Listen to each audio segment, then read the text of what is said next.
Welcome back, everybody. I hope you had a good lunch. And we're going to be talking about understanding the teenage brain, which I think is really important because sometimes we can think that teens are being annoying, and actually it's really tough being a teenager. Okay, tell me something. And I want you to think, what are some of the things that teenagers face in our culture today that you never had to face? I think this is a challenge for us that for almost the first time in world's history, our teenage lives were very, very different from our teenagers' lives, more so than ever before, because there's so many new things that are challenging to us. But what's easier about being a teenager today than when you were a teenager? And what's harder? I think that's important for us to think about too. They can connect more easily. They have their phones. They can connect with their friends, but also that causes other pressures through social media. And also, would you rather be a teenager today, or would you rather be the parent of a teenager? Which would you rather? Because I'm thinking, do you know what? I never want to be a teenager ever again. But also parenting teenagers can be tough too. So the reason it's tough is that their bodies are going through enormous changes in puberty, and the brain, we now know, is rewiring the system for adulthood. So from before or around the age of 11 and to about the mid-20s for females and the late 20s for males, or even later. So it's a long time. I think from 10 to 25, like for females, and about 11 to 27 for males, the brain is rewiring. And when it's rewiring, different things are happening there, which make it challenging for young people. And the more we understand that, then we can understand a bit more how to help them, or how to understand them, how to be a bit more patient with them. So that changing differently. Every teen will develop differently. Every brain works differently. Every brain is doing its rearranging slightly differently. But what happens is that the brain wants to prune away all the unnecessary weaker connections and make the brain more efficient, because when you're an adult, you have a lot of tasks to do that are complex, and your brain needs to be efficient to do them well. So that's what's going on. We didn't know this before. This is recent. Now we can scan the brain. We can see these things happening. We knew it happened around the age of 3 for toddlers, to get rid of all their baby memory weird stuff, and help them to learn. But then now we found out there's this long time for teenagers. So, back here one. Yeah. Okay. It's complicated. So the brain influences or change everything else. And also, all the things that affect the brain are the genetics, the environment, the education, their experiences, their relationships, the culture. All of these things, they have to navigate with their brain changes, and that can be complicated. The good news is that the human brain is at its peak level for learning and performance around the age of 18. It's basically all downhill from there, which is sad. But that's when at their peakest, strongest ability and performance. And there are some construction sites. So one of the challenges with the changes in the brain is the amygdala is part of the brain, changes very rapidly when we're teenagers. And this is most responsible for sensations, emotions, and arousal. So this part gets very highly developed quite quickly, and may explain why teenagers are more prone to risky and spontaneous behavior. Because this bit, with all these emotions and sensations and risk-taking, is like, but the prefrontal cortex, which is the wisdom part of the brain, is much more complex and is much slower to develop, which means that you've got this whizzy brain trying to get lots of different emotional experiences and sensations that they really love. But the sensible part of the brain that says that's not a good idea is not working so well. It's still being constructed. So it's undergoing rapid development, but It's responsible for intellectual activity, self-awareness, decision-making, social interaction, etc. But it's so complex, it takes a long time. A lot of effort, but a long time to build, like a skyscraper. So the studies suggest that this area doesn't grow as fast, as I said, as the amygdala, and why they may behave irrationally at times. So when our son Joel was a teenager, he's probably about 14 or 15, it was the beginning of the summer holidays. And he looked out of his bedroom window, and there's a school behind our house, and there was a fire on the school grounds. There's no children there because it's summer holidays. Joel wants to get a better look.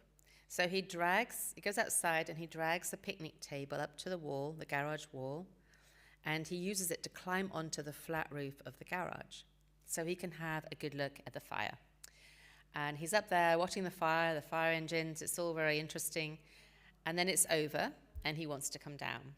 So we were out there and we said, Joel, why don't we get you a ladder so you can get down easily, better than jumping on the picnic table. He says, don't worry, Mum and Dad, I will jump, because we had like the garage roof and then a little tiny bit of patio and then a raised, not quite that high, a raised garden up here with grass. So he says, I can jump over this and land on the grass. I said, Joel, I don't think that's a good idea. But he's risk-taking and he sees this as a possibility and he says, oh, it's okay, I've done it before. My alarm bells go off even more. He's done this before. And then he says, with my friends, and I'm even more like, whoa, when did this happen? Anyway, he says, I'll be fine, I will jump, I'll be fine. So he jumped, and he landed, and he paused, and he goes, oh, that wasn't good. So he broke his leg. Because when he jumped before, the ground was all soft and squishy because it had rained forever, but we hadn't had any rain for 2 months, and it was like jumping onto a rock. And he hadn't assessed this when he did his jump. So now we have a teenager in a full leg cast. We're about to run a family camp by the seaside where he likes to go surfing. And he has to spend 6 weeks in a leg cast, which in England is his entire summer holiday. So, yes. And interestingly, we got to the camp and this girl was saying to him, Joel, how did you break your leg? And this is what he said. Well, there was a fire and I had to jump off the roof. It's like, okay, that's kind of what happened. That's not the full story, Joel. But he's a teenager and he liked to create a good impression. And then, but then the annoying thing is the day before he goes back to school, the plaster cast comes off and he's really annoyed because he can't show off to all his friends and get their signatures and get all their sympathy. So, but this is this thing of doing something and then afterwards going, oh, actually, it wasn't such a good idea after all. Joel actually broke 15 bones before he left home, and I thought we were going to get arrested for child abuse because he played basketball and he broke lots of fingers. He broke collarbones, broke a collarbone playing frisbee. He broke his leg and other various parts of his body. And he's broken a few bones since as well. None of the other children have barely broken a bone, but he's broken lots of them. So how adults can help is by being understanding rather than supportive and critical. So it's easy for us to go, oh, you're being so stupid, Joel, how could you do such a thing?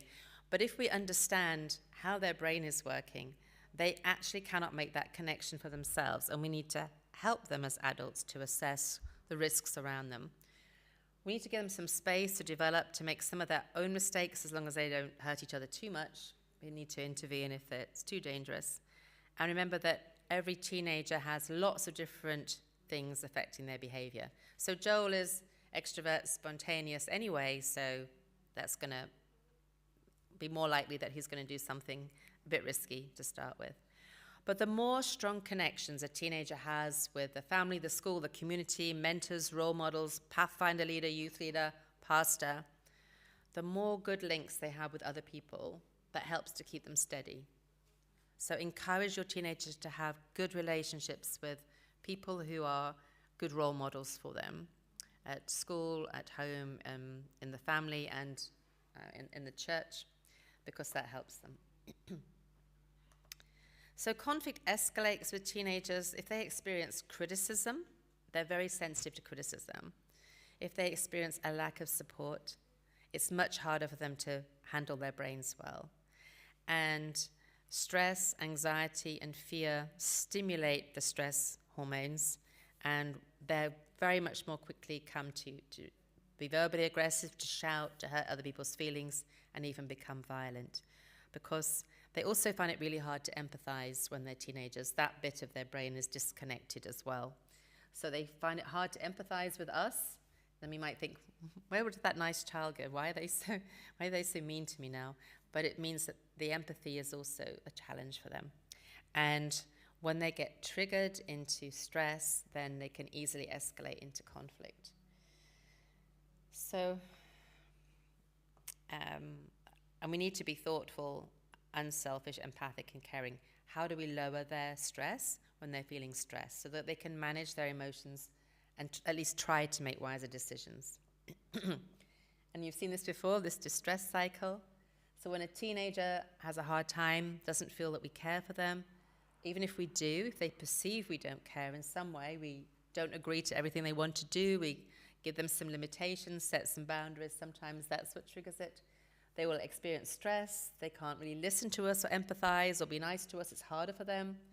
And then they might trigger us, we might get mad at them, and then the cycle goes around because their distress can kick off our distress if we don't know how to stay calm and manage our emotions and comfort them. Think about the stress and the struggles underneath what they're doing and what they're saying rather than the actual behavior. What are they really asking? So underneath an argument, teens are really asking, do you love me? Do you care about me? Can I trust you? Are you able to understand me right now and empathize with me? Even though they might not be able to empathize with us, they want to know we understand them. Are you willing and able to help me when I'm struggling with my homework, with my social media issues, my friends, my relationships? And will you always be there for me? Can I depend on you? Or will you let me down? So these are the questions. Underneath most conflicts that we have, these questions lie, whether it's as a couple or parenting. We often argue more when we feel like the relationship isn't quite secure as we would like. So we can help teen brains manage their conflict better by empathy, compassion, kindness, support, appreciation, etc. And release the hormone. These release oxytocin into the body, and then they feel safe, happy, loved, and loving.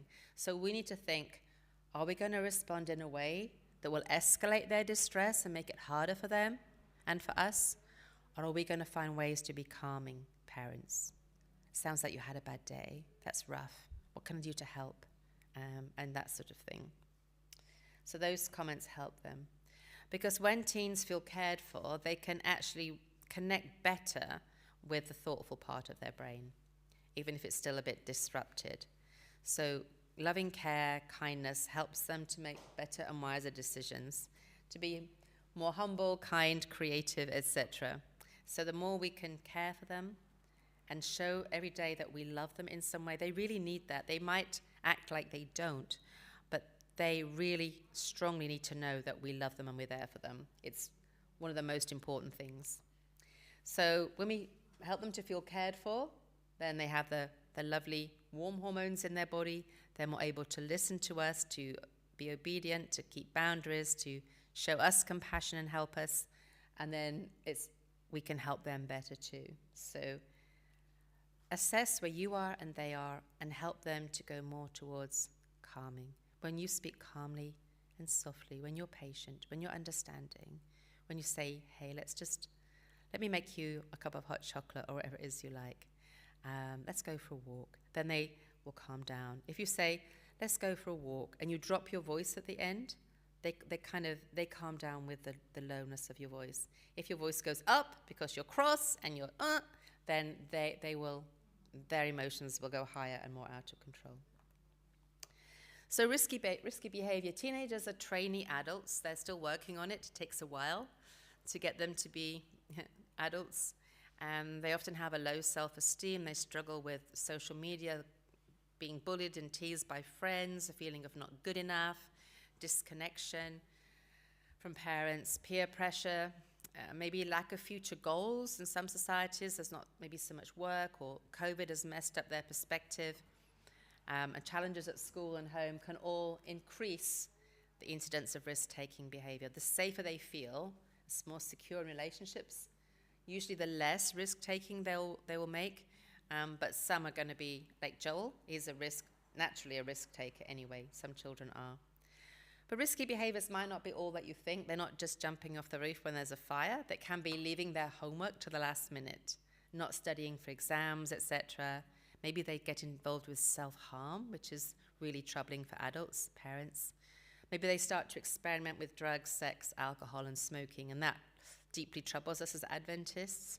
And they may try dangerous activities and challenges, because we've seen many children die through TikTok challenges, and this is because they can't assess the risks. They take the risky behavior, maybe they're pressured into it, maybe they do it for some other reason, and then they do something because they haven't understood how dangerous it is. So teenagers are likely to take risks. So help them to stop and think through the consequences of their actions and make a safety plan with them. Be there to catch them when they make a mistake. So your teenager comes home and says, wow, I've been invited to a party on Saturday night. My friends are going to have this party, their parents are away, and we're all going to have a good time. And what's your first thought? Mild panic?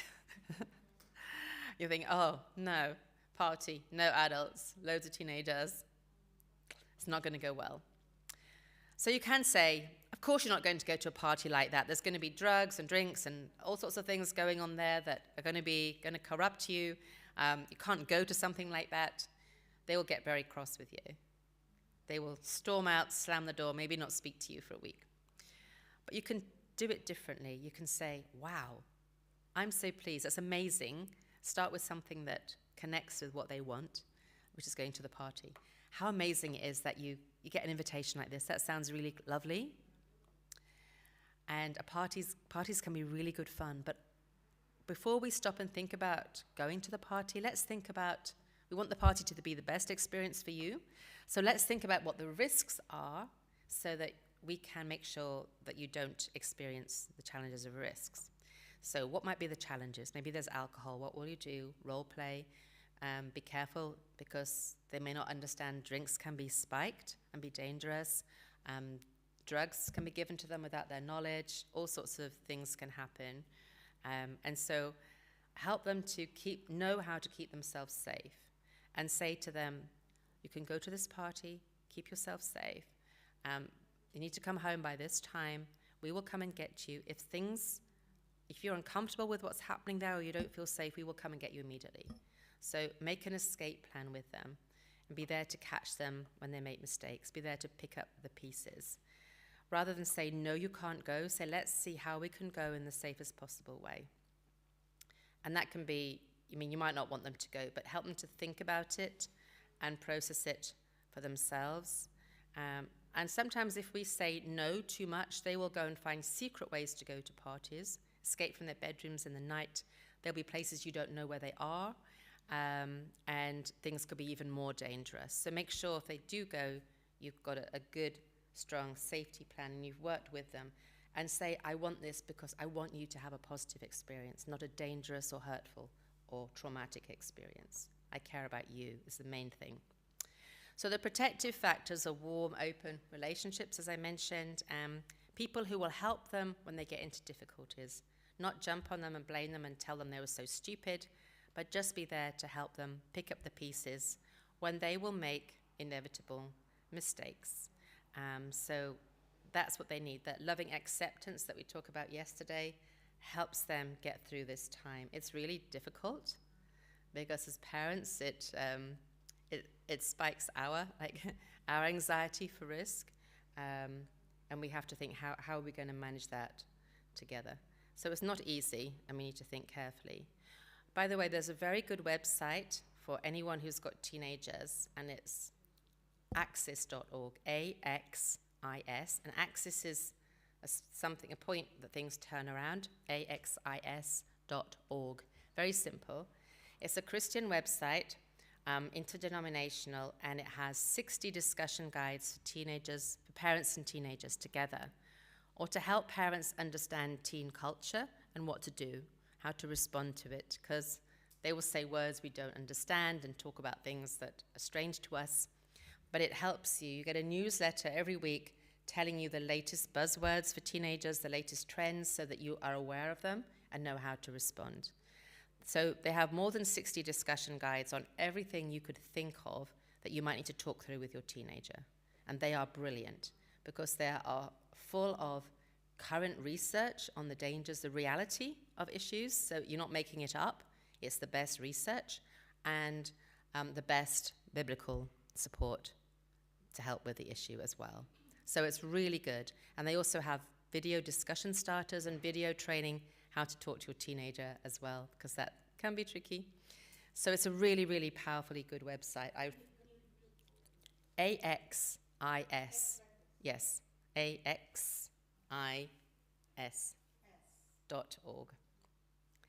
AXIS. And I can thoroughly recommend it. At the moment, all of their discussion guides are free.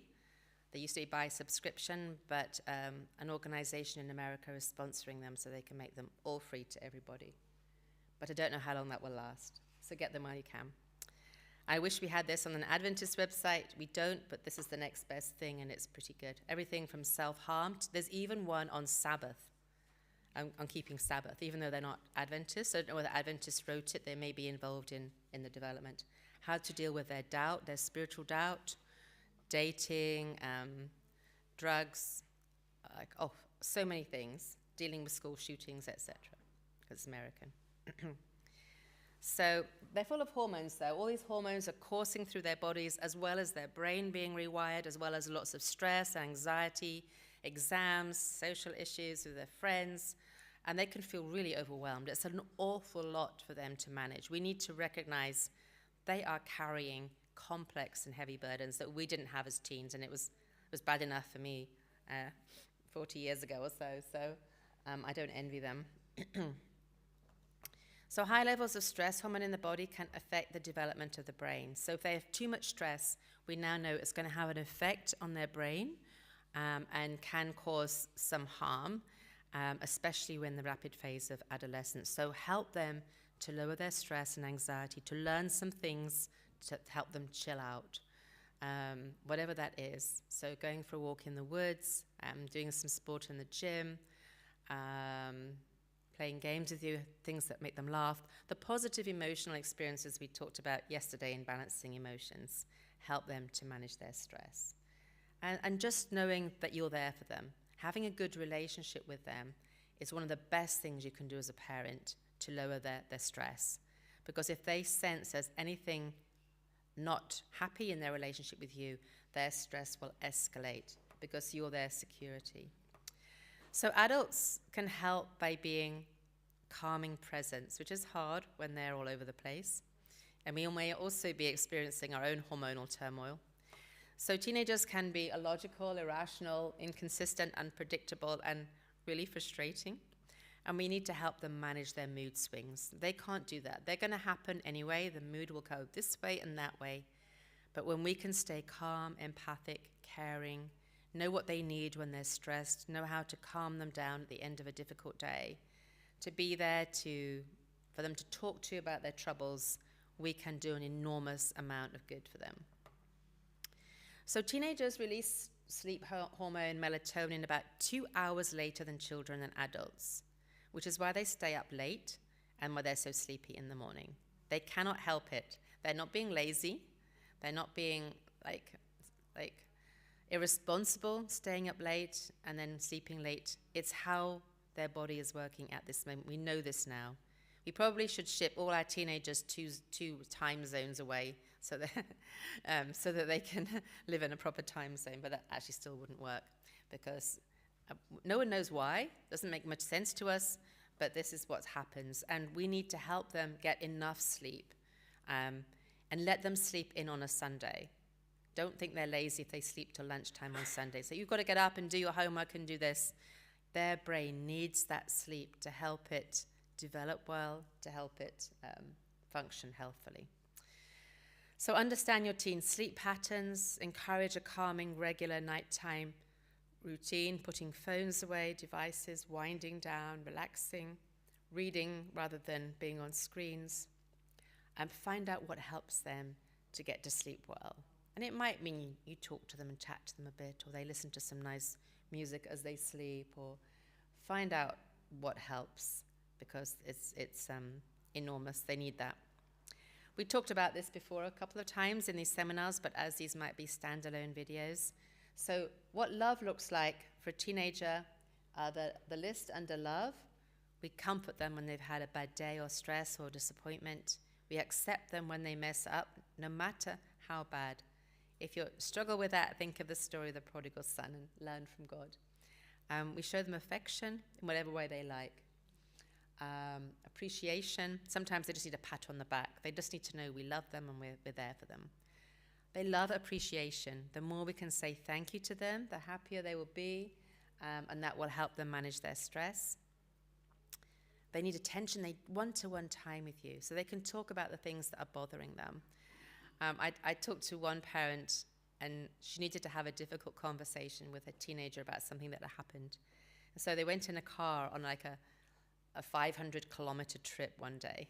So there was like a captive audience to talk about the issue. So sometimes we have to be creative. Often if we sit down face-to-face with them, they're really intimidated, and they'd much rather be next to us in a car or playing a game together where we're not looking them straight in the face all the time.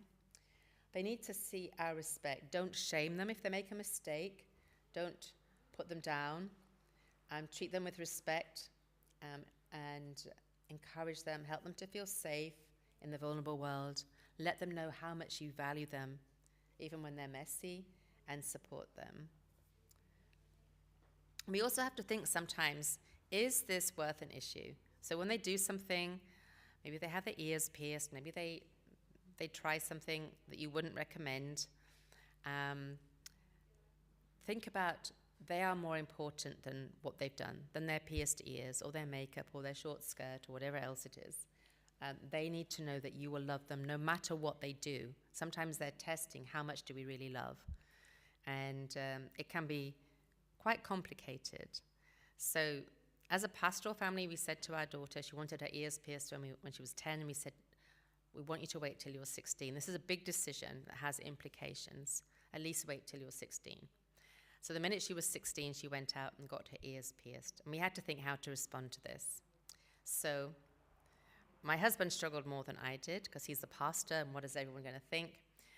And he talked to me about, what shall I do? And I said, what would show her most acceptance? Think about it. She needs to know that she's more important than the pierced ears. And the next day, he took her to a shop and he said, I'm going to buy you a pair of earrings. And I know that was huge for him. We might have our own ideas about whether that was right or wrong, but it was huge for our daughter that he, as a pastor, would go and do this for her. She knew what that meant, and that's been a really powerful memory of his love in her life. So be available and caring. Meet teens' relational needs that I just listed as often as possible, because the more often you do that and you build a bond with them, the more secure they are, the easier it is for them to make good decisions. If they feel insecure in the relationship, then they'll be anxious and troubled and depressed more, and it will be harder for them to manage their emotions well. So be aware of what causes painful aloneness in teenagers, and don't do it. Because the most significant thing they need to know is that you love them no matter what, even if they come home with a tattoo or whatever. So when our children were teenagers, we said to them, we want you to know that we will always love you. You will always be first to us, and we're here for you no matter what happens. So if you are pregnant, or your girlfriend is pregnant, if you've done drugs, if you're in trouble with the police, even if you're gay, we are here for you. We want to be the first people to know, because if you're experiencing anything like that, life is going to be challenging. And you need to know our love is bigger for you than any of that, because that's what God's love is like. And we never had to do that for them, fortunately, but that gave them such a sense of security. They knew that they didn't have to worry if they had to come and tell us something like that, because we promised to be there for them, and we would be. We said we may be upset, we might cry, we might, have some difficult things to come to terms with, but you will be our priority. So be present and connected. Be humble enough to apologize to teens when you mess up, or when you cause them pain and hurt. They really need you to show your humility. They're very strong on justice, and if they see it's unjust, that you hurt them, but you can't acknowledge that and ask for forgiveness, that's a big deal. If there's a conflict with your teenager, move to mend it. You must, if possible, mend the conflict before bedtime, like the Bible says. Because recently they found out that if a teenager has a conflict with a parent and it's not resolved before bedtime, when they sleep on it, that unresolved relationship, which is distressing to them, and the brain is processing it, over time that builds up as anxiety and depression in the young person. So broken relationships lead to anxiety and depression. They now know this is the same for adults, that we also, if there's a broken relationship, we need to try and mend it the same day, as the Bible says, because God knows how our brains are wired that way. And disconnection can lead to guilt and depression for young people. So look for signs in their body language that they might be depressed. They get quieter. They lock themselves in their room. They're not doing the things they would normally do to experience joy. Be really aware of your teenager's mental health. They can cover it up a lot. And one of the Axis guides is about suicidal thoughts and things like that to help you. So, this is what we said. Love them anyway, always. Let them know we will always love them, whatever they look like, because they are more important than what's on the outside. That's how God sees us too. So we're always there for them. This gives them such security. So catch them doing something good as often as possible, even daily. Tell them something. That was a good choice. I like that. Thank you. The more often we drop these little appreciations into their life, it brings them joy and hope. They know we care. It lowers their conflicts with you and powerfully shapes their character, as you mentioned in the last session. So teens don't always talk to us. Sometimes they can talk for hours on their phone, but when we try to talk to them, they go, yeah, well, yeah. And they just don't really have words. They just kind of mutter mutter. I was going to say like animals, but that doesn't seem very polite. So doesn't mean they don't want to talk to you, but they need to feel really secure first. They need to know there's a safe environment. They need to know they can talk to us and we're not going to get angry or frustrated or upset. If we listen to them when they're younger, if you've got younger children now, they say the more you listen deeply to them when they're young, the more they will listen deeply to you when they're a teenager. Because they know you will listen, and they will talk to us more. So we need to let them know we're always there for them to talk to when they're young, so they build up that bond with us. Sometimes they need someone else in the family to talk to. So sometimes my granddaughter will come and talk to me and tell me honestly what's going on, because sometimes they need someone who loves them and cares for them no matter what, that's not mum and dad. So teens don't always talk because sometimes when we do get them, we ask them lots of questions. And they see that as, that feels really threatening to them. So anytime a teen experiences anything even tiny that seems like threat, it escalates their stress. So we have to be really careful that we don't trigger their stress by our responses. We probably will at some point, it's normal. But be aware that if you interrogate them, they can be very confused by all the questions. They can feel really unsafe and overwhelmed. So make them feel safe and comfortable. Listen to them first, and don't ask many questions. Just ask the most important things. So what are you going to do now to help you feel safe? What can I do to help you here? Just something simple. Then we need to watch our faces, because adults, when we look at people and we see someone thinking and they maybe furrow their brow because they're trying to work something out, we go, they're trying to work something out. They're just thinking, right? But teenagers don't do that. So if they see your face looking puzzled, or you're just thinking about what they just said, or you look a bit confused, they read that as danger. They think we're angry with them. They think the relationship is going to be broken. And they're hyper alert to the threat of disagreement or disapproval. And you'll just be like, you're just processing what they said, and you're just puzzled, and they're like, see, you don't understand me, slam the door, walk out, go up the stairs. You're like, what? I was just taking it in. I was just thinking. So be aware that if that happens, it's probably that's what's got triggered, and go and say, I'm really sorry. I was just thinking about it. I'm sorry that it felt threatening to you. Don't say, I'm sorry you saw it as a threat. I'm sorry it was threatening to you. So don't kind of put it onto them. I'm here to listen now, and I'll try to listen better. So be aware of that. So when you're listening, listen to their feelings fueling their words rather than the words that they say. Maybe they'll say words that you would never say, words that shock you. But respond to what's the feeling underneath.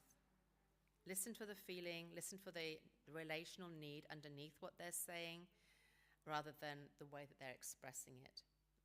So don't react if they shout or yell or say something nasty about their teacher or something rude to you. Say, that sounds like you're really distressed. That sounds really rough. Sounds like a lot's going on for you. Just say it like that. And you'll often find they will calm down pretty fast. I'm sorry. It sounds like there's a lot happening. How can I help you? Those things really help. So, speaking well, if you have to speak to them about something, choose a good time when you're both relaxed and you've got some good time. Build up some time together by playing a game, going for a walk, going for a drive, taking them out to their favorite fast food restaurant and having a chat. Let them know first. Stay calm, speak quietly, smile, because this will reduce their stress. Let them know you care about them, that you're proud of them, that you've seen them do something that you really admire in them, appreciate them. So this will help them to feel happier. And then turn your complaint into a polite request. Don't say, you do this, you've got to stop doing this. Say, in this situation, when this happens, I feel this. And it would really help me if you would do this, and then I can help you by this. So in this situation, when you come home late from a party after the time that we've set, I feel really anxious because I'm worried about you. I really care about you, and I'm concerned something bad might have happened. So it would really help me if you would pick up your phone and answer when I call you, or let me know how things are, because when I feel calm, I can respond better to take care of you. And I can help you by coming to get you from the party if you don't feel safe. What ideas do you have? So this little sentence at the end is a good pattern for any time we have to speak about a conflict, whether it's in marriage or with a friend, with a work colleague, in church. I used to say we should have this outline at the church board, and anything you wanted to say you couldn't express a complaint in a complainy way, you had to structure it like this. In this situation, when this happens, I feel it would really help me if this happens, and why, and then I can help you by doing this. What ideas do you have? This is a kind of helpful way to bring up a problem without, it's less triggering for the person hearing it. You're not accusing them, you're just saying, I'm making a request for different behavior. So show respect for teens by asking their opinion, listening to their ideas. And if you have different opinions, just state them calmly and clearly and say why you don't agree. So that's an interesting idea. This is what I think. So I'm just sharing that too. Maybe the axis guides will help you navigate the space between their opinions and the research and the other things that might help them. And then, as I mentioned before, help them to make the rules about their behavior, set the boundaries.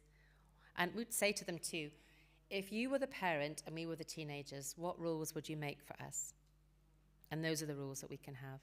So they are thinking about the rules that they need. And if they break the rules, invite them to think, so what's the best thing we can do now? What are the logical consequences for your misbehavior? So we talked about boundaries before in discipline. Many conflicts happen because teens want to push the boundaries, but they actually need some boundaries to help them feel safe and loved. My son knew a girl in his class, and the family had no boundaries for her. She could do anything she liked. If she didn't come in at night, nobody cared. And in the end, she was so broken because nobody said, no, I want you to be in now. No, you need to be home now, and we want to take care of you. Nobody said that to her. And she got into deep trouble because nobody set a boundary for her. So they do need some boundaries to help them feel safe and loved. But the rules should be made for the benefit of the teenager and not for the parent. So helping them to feel safe, not to control things for you. So put them first. So enforcing boundaries are, I love you too much to let you do that, because I'm here to keep you safe. And remember again that rules without a warm relationship leads to rebellion.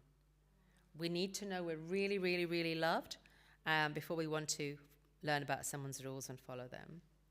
And help them to understand the reason this rule is here is because we want to keep your future in mind. We want you to keep safe and have a good life and be happy and have good relationships. And this is important. Avoid harsh punishment because it can lead to greater conflict in the end. They feel that you don't love them, that you're not safe, and it will escalate other things. And don't take away personal property like phones and tablets. People want to do this, but the psychologists say this is really, really bad because they're like bonding items for young people, and they get so distressed and grieving and upset when we take them away that it's actually, find something else. Don't just do that. You might want to manage their time that they're on their device, but don't take it away. So nurture, affirm, and encourage the teens' positive strengths, character strengths that we learned about in the last session. Help them when they've got to face a difficult thing. Help them to persist with their studies, with a difficult task. Get involved in them, helping them to learn together. Support them in any way you can so they can bounce back from challenges with your help and love. Something else we need to do is really educate teens about many things, including pornography, because it can be so damaging to their well-being. So sometimes teens get into pornography by accident. They accidentally come across it. They feel guilty. They feel they can't tell you about it. And then it becomes like a secret addiction. Sometimes they're using pornography to calm themselves down when they're stressed. And it's like a crutch, like a support. And when we take that away, they will fall down more. So we need to understand some of the complexity of why teens might use this, the dangers of it, because it actually affects how they understand sexual relationships and what's appropriate, and they can get it seriously, seriously wrong. It's very, very damaging. So make sure there's protective filters on internet and accountability partners. The church actually has education training on pornography for everybody, done by the North American division called the New Freedom to Love, something like that. And you can watch the videos and things online, and it's designed to help Adventists talk about these issues. What is it, TED Talk. They're just online. So TED is not TED. TED is, I forget what it's called, something like technology education and something. And they have 17-minute long, I think, presentations by top people who present a big idea, but in a short way. And this one is one of those talks that they're not Christian, though some Christians do them. I know some Christian friends who have done them. But this is one you can show. It actually shows the dangers of pornography, but it's done by a secular person who just says, this is the long-term outcome. We don't actually know the effect of porn use, so much porn use, on developing brains that we now know are developing. We don't know the long-term effect of that, and psychologists are extremely worried that young people whose brains are plastic and developing and making the links, if they see too much, then that they don't know what the effect will be. And this guy on here says that, 50 years ago, people might pick up a magazine and see some pictures, fairly mild. There wouldn't be the videos, there wouldn't be the continual online addictive access to these things that actually make it far worse. And they're designed to escalate and take you into more and more complex and dangerous things. So it's important that we talk about it. There's a book called, I think it's by Ben Dyer. Someone might want to look this up. Applying the Handbrake. So this is a book by a Christian guy to help Christian teens that are thinking about pornography, how to manage their addictions. Also, there is material on the axis.org website with all those discussion guides that help you navigate these complex topics about difficult to talk about. We don't know quite how to do it, but it will give you the questions and answers to help you do that well. So we need to be aware not just of this, but other trends in young people's lives that can be problematic. One thing that I found is currently young Adventists so desperate to get a relationship, they form a relationship online, sometimes with people who don't exist. And that is incredibly distressing for them. Or people who've made up a story and it's not real. And I will say to them, so where do they live? Oh, in Indiana. Where in Indiana? I don't know. You don't know where they live? You don't have an address for them? You don't know who their pastor is? You know, you need to check people out that you find online, verify that they are the real people, that what they're saying about themselves is true. And because time and time again, we're counseling young people who have got into relationships with people who didn't exist or people who are dangerous.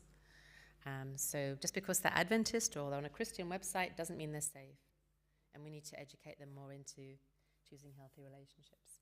So here are some resources. The Access Guide is at the bottom here. I thoroughly recommend you look at those, download them, share them with other parents. Maybe put a link to a different topic each week in your newsletter, whatever, because they're brilliant. And then Dan Siegel, The Power and Purpose of the Teenage Brain. He's probably the world's expert in teenage brains. And this is a good video.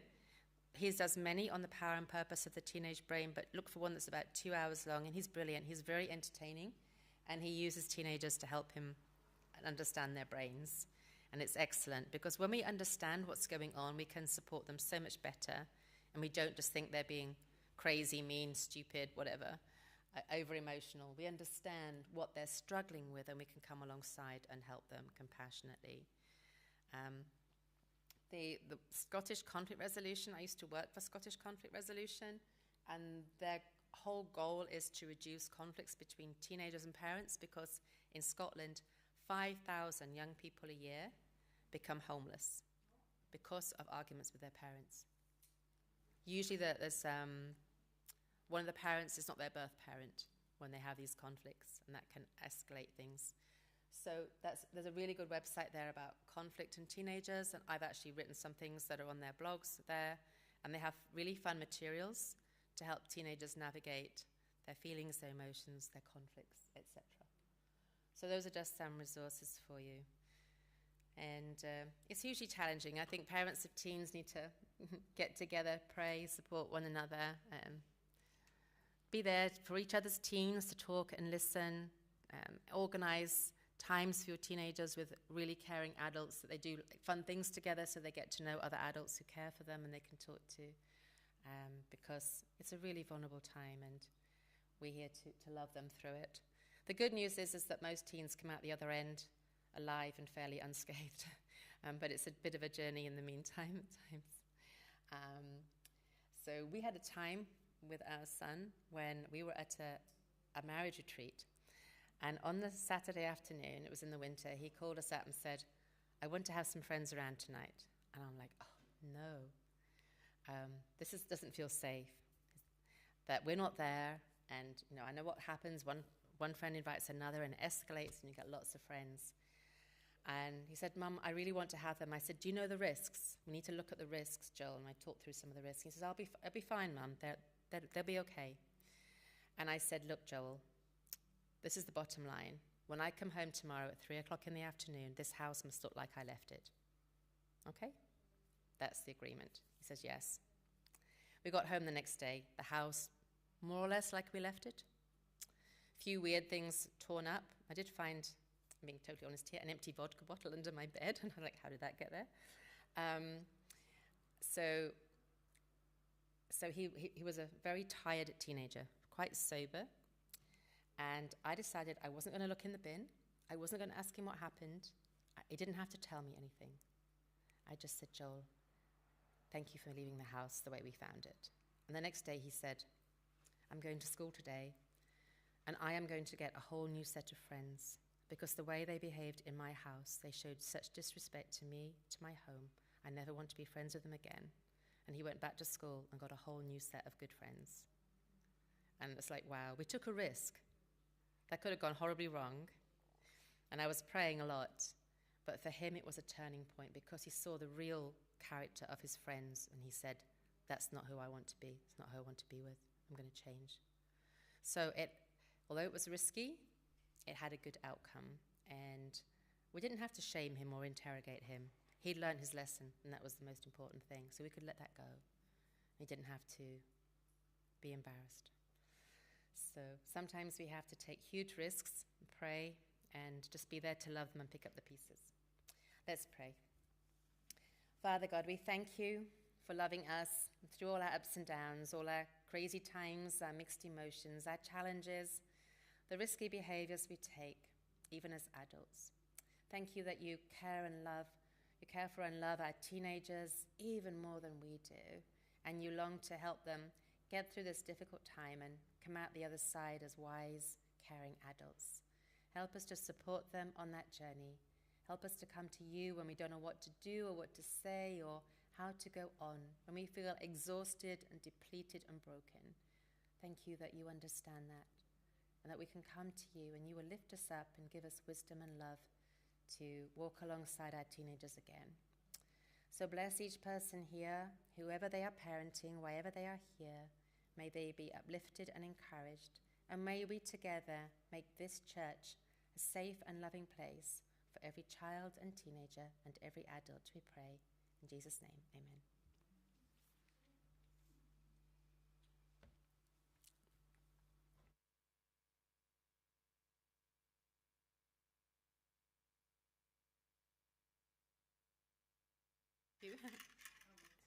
In your life, so bless you.